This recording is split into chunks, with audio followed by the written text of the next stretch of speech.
जालीदार टोपी वालों के घरों में पता चले कि मंगोलपुरी के के ब्लॉक में एक विराट हिंदू सम्मेलन का आयोजन किया जा रहा है। बोलो भारत माता की, भारत माता की।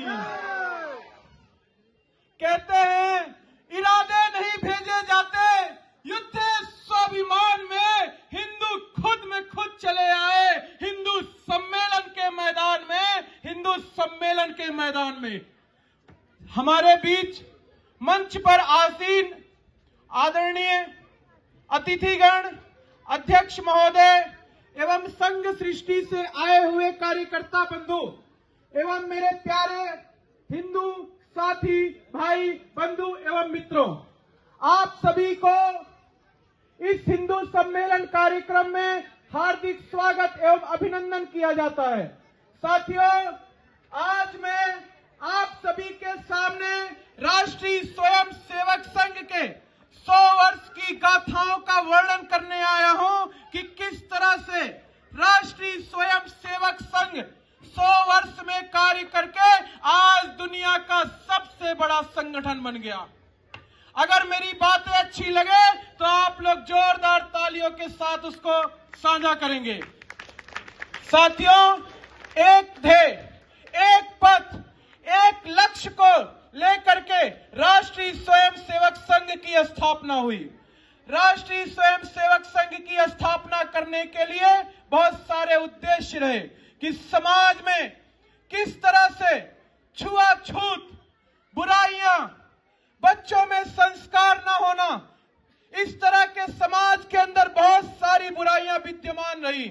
तो उन सब की समस्या का समाधान करने के लिए डॉक्टर केशवराम बलीराम हेडगेवार ने 1925 में एक बेड़ा उठाया, राष्ट्रीय स्वयं सेवक संघ की स्थापना करी।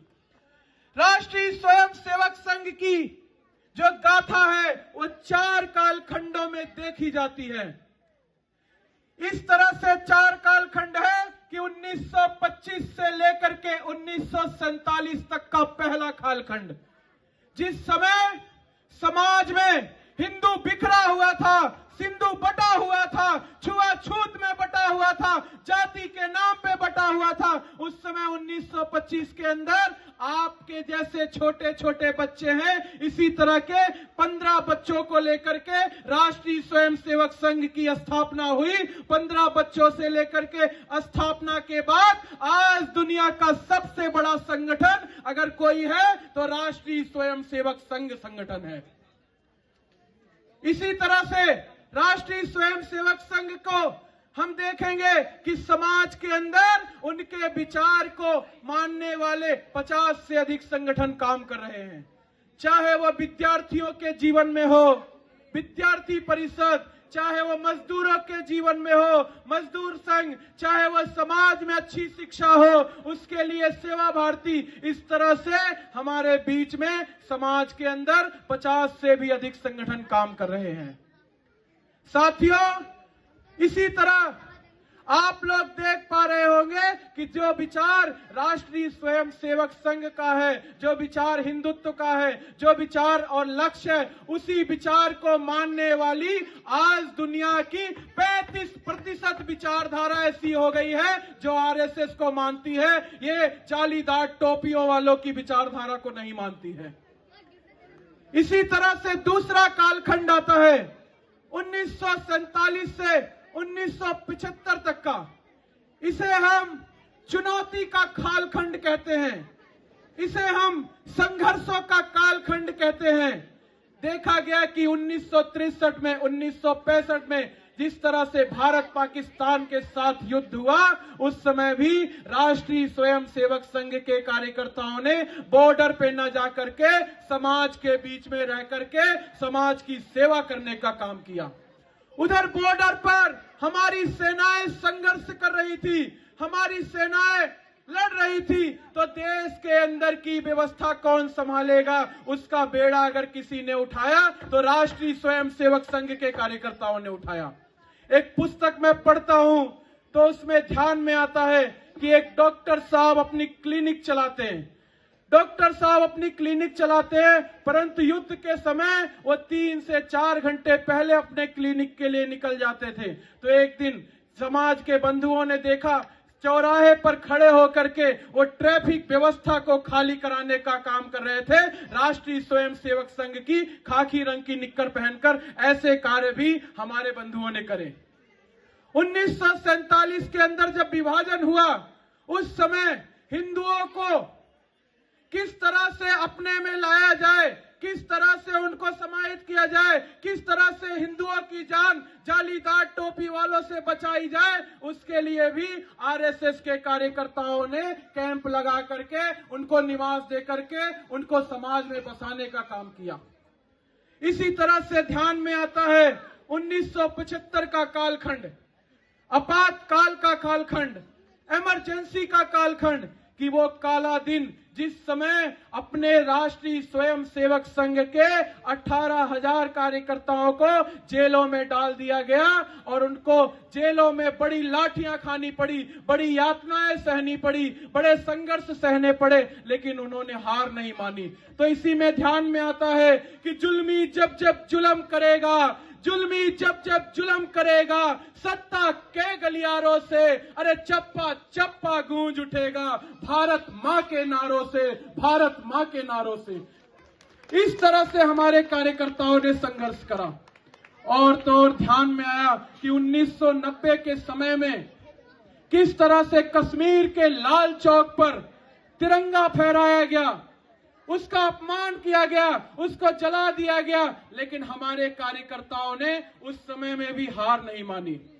10,000 राष्ट्रीय स्वयंसेवक संघ के कार्यकर्ता, जहां हुआ तिरंगे का अपमान वहीं करेंगे हम सम्मान, इस नारे के साथ कश्मीर के लाल चौक पर पहुंच जाते हैं और वहां जाकर के भारत का तिरंगा फहराने का काम करते हैं। इस संघर्ष को भी आरएसएस के कार्यकर्ताओं ने किया।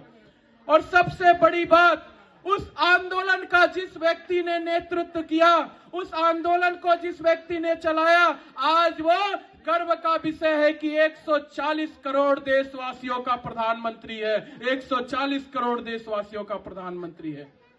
इसी तरह से ध्यान में आया कि हमारे प्रभु श्री राम 500 वर्ष के संघर्ष के बाद आज टेंट हाउस से निकल करके एक बड़े महलों में विराजमान हो गए। इससे ज्यादा अच्छा हमारे जीवन में सौभाग्य की क्या बात हो सकती है।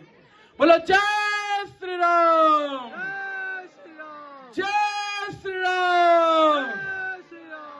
साथियों, इसी तरह से 2000 से आज 2025 तक ये स्वीकार्यता का कालखंड है कि राष्ट्रीय स्वयंसेवक संघ के कार्यकर्ता को समाज में एक अच्छे व्यक्ति के नाते से देखा जाता है। कहते हैं कि बड़े बड़े मीडिया कॉन्फ्रेंस करने से संगठन नहीं चलता, बड़े बड़े मीडिया कॉन्फ्रेंस करने से दुनिया का सबसे बड़ा संगठन नहीं बनता।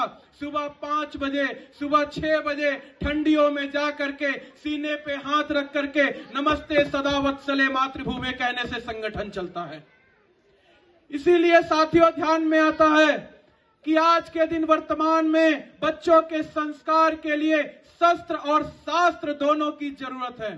तो शास्त्र का ज्ञान तो हम यहां से ले लेंगे, लेकिन शस्त्र का ज्ञान भी लेना जरूरी है। तो शस्त्र का ज्ञान एक ही जगह मिलता है, वो कोई एक ही जगह है जो राष्ट्रीय स्वयंसेवक संघ की शाखा है।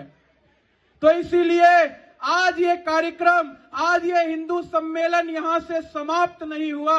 आज ये अपने मन में संकल्प करके जाना है कि आज से हिंदू सम्मेलन शुरुआत हुआ है कि अपने बच्चों को, अपने परिवार के लोगों को राष्ट्रीय स्वयंसेवक संघ की शाखा में भेजें, जिससे वो आने वाले समय में शस्त्र और शास्त्र दोनों का ज्ञान ले सकें। साथियों, अपने के ब्लॉक के अंदर महर्षि वाल्मीकि विद्यार्थी शाखा, सुभाष चंद्र बोस शाखा, 2 शाखाएं इस बगल वाले पार्क में लगती है। तो अपने बच्चों को उस शाखा में जरूर भेजें, जिससे वो जाने के बाद वहां से संघ के संस्कार और संघ के विचार और हिंदुत्व के प्रति प्रेम, हिंदुओं के प्रति अच्छा भाव, समाज के प्रति अच्छा भाव सीख सकें। इसी तरह से आरएसएस से जुड़ने के लिए पीछे डेस्क लगी हुई है।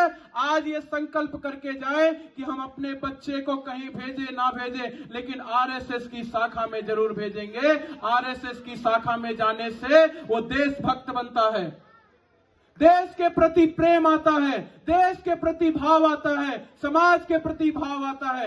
आप सभी देखते होंगे आपके के ब्लॉक के अंदर भी बहुत सारे कार्यकर्ता हैं जो समाज के लिए अच्छे कार्य कर रहे हैं और समाज से इस मंगोलपुरी से निकल करके आज वो बड़े बड़े पदों पर जाकर के बैठ गए। वो अगर किसी ने संस्कार दिया तो केवल एक ही संगठन ने दिया, राष्ट्रीय स्वयंसेवक संघ ने दिया, राष्ट्रीय स्वयंसेवक संघ ने दिया, राष्ट्रीय स्वयंसेवक संघ ने दिया।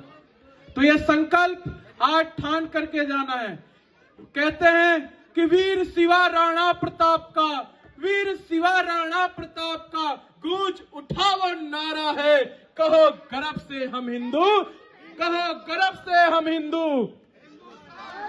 कहो गर्व से हम हिंदू, कहो गर्व से हम हिंदू। इसी तरह से आप पूरे कार्यक्रम का आनंद लें।